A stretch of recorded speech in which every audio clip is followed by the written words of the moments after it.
Hi everyone, so today we're going to look at the show me tell me questions. Basically you can get these questions from the gov.uk website. There are say 14 tell me questions, 7 show me questions. Basically you'll be asked 2 vehicle safety questions.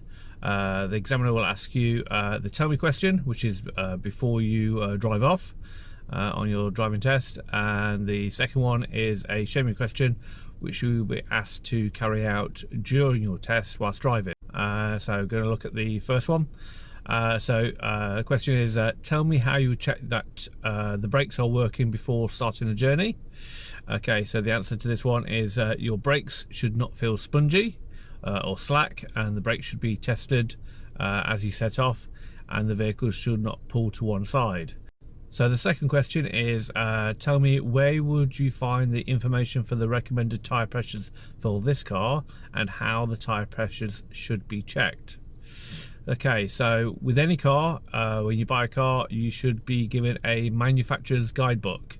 Inside the guidebook that comes with the car will be a section on the tyre pressures for this car. So you should use a reliable pressure gauge. Check and adjust the tyre pressures according to the book, and check the tyres when they're cold, and don't forget to check the spare tyre.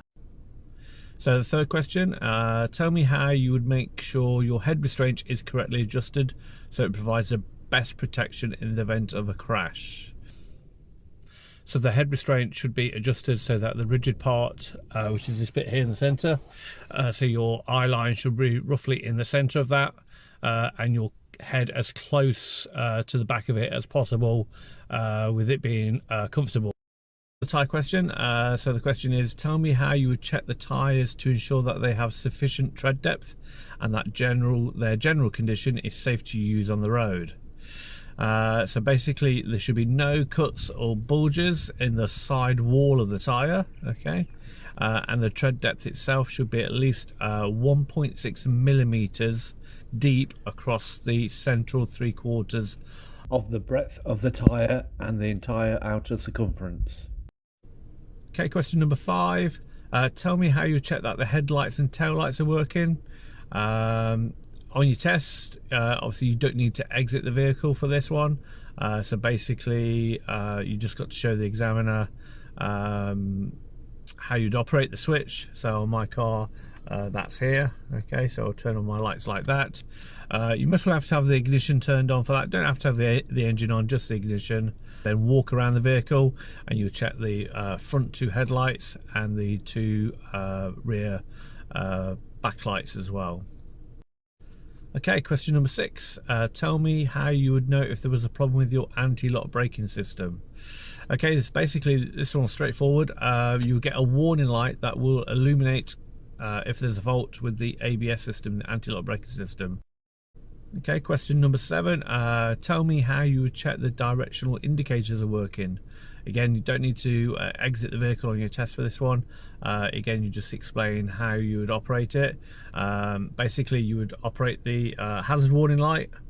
So you would press that, and then the indicators on the left side and the right hand side of the car will come on. Just check that all the indicators are working on all sides of the car. So question number 8, tell me how you would check that the brake lights are working on the car.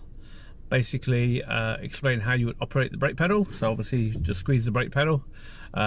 Make use of something like a reflection, something like a garage door, or a shop window, or house window, something like that, somewhere you can see the back of the car.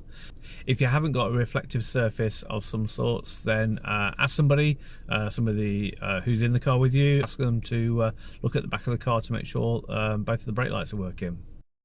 So question number 9, tell me how you check your power assisted steering is working before starting a journey. So there's 2 simple checks that you can do. Basically apply a bit of pressure to the steering wheel, but as you start the engine, the steering will become nice and light and you should be able to move it, not too much because we don't want to scrub the tyres. Alternatively, as you drive off, turning the steering wheel just as you move off, you'll notice an immediate feel in the steering. Again, should always still be nice and light and never get heavy. Okay, question number 10. Tell me how you would switch on the rear fog lights and explain when you'd use them and how you'd use them. You may have to turn on your dipped headlights in the first place to make sure that they work. My car's the same. The fog lights won't come on unless your actual main lights are on. And obviously check that the orange light comes up on the dashboard. And when to use the fog lights is when your visibility is less than 100 meters. So question number 11 is tell me how you would switch on your headlights from dip beam to main beam and explain how you would know that the main beam is on. Basically, every car kind of differs this one. Some cars you would push the lever away from you, some cars you pull the lever towards you. But again, you've got to have your dipped headlights on first of all, which is obviously indicated with the green light, and then when you operate the main beam, that will go off and the blue one will come on. So basically you just say, oh yeah, the colour blue light comes on, and that's how you would know that the main beam is on. Okay, the next three questions are all underneath the bonnet. So the first question would be open the bonnet and tell me how you would check that the engine has sufficient oil. So pull the bonnet lever on the front passenger side, walk around to the front of the car, open up the safety catch and secure the bonnet with the brace. And remember, you don't physically do this with the examiner, you just explain what to do. So you would identify where the dipstick is, pull out the dipstick, wipe it clean with a piece of rag, dip it back in, pull it back out and check the levels between the minimum and maximum. Question 13. Tell me how you check that the engine has sufficient engine coolant. Identify where the engine coolant is over here on the left, and then look between the maximum and the minimum markings on the coolant to see if you've got enough. And question 14 is about the hydraulic brake fluid. So you would again open the bonnet, and so you show the examiner where the reservoir is for your brake fluid and check the levels against the high and low markings on it.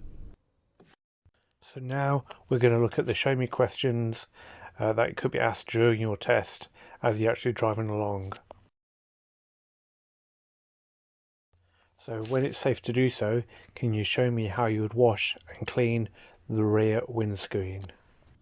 So twist the end part of the wiper stick all the way and that would wash the back windscreen. When it's safe to do so, can you show me how you would wash and clean the front windscreen? So if you pull the wiper stick towards you, that would then wash the front windscreen. When it's safe to do so, can you show me how you'd switch on your dipped headlights? If you twist the end part on the left side, you'll turn your dip lights onto dipped, and you can see that the lights come on with a green light on the dashboard. When it's safe to do so, can you show me how you set the rear demister on? To turn on the rear demister, just press the button, the LED will come on, and then switch it off again once you've finished with it. Question number 5. When it's safe to do so, can you show me how you'd operate the horn? Press the middle part of the steering wheel quite firmly. When it's safe to do so, can you show me how you demist the front windscreen? So if you press the front demist button, that would automatically turn on the speed and the aircon, and that would blow up to the front windscreen.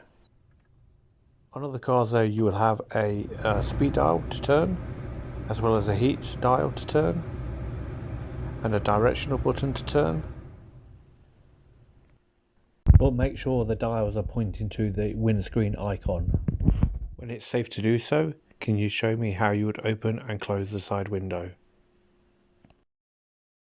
Press down on the top right button and the window will go down. And then if you lift up the same button, window will go up. Please remember, you must stay in control of the vehicle at all times whilst you carry out one of these operations. Failure to do so would mean you would fail your driving test. Thank you very much everybody for watching this video on the Show Me Tell Me questions. See you soon!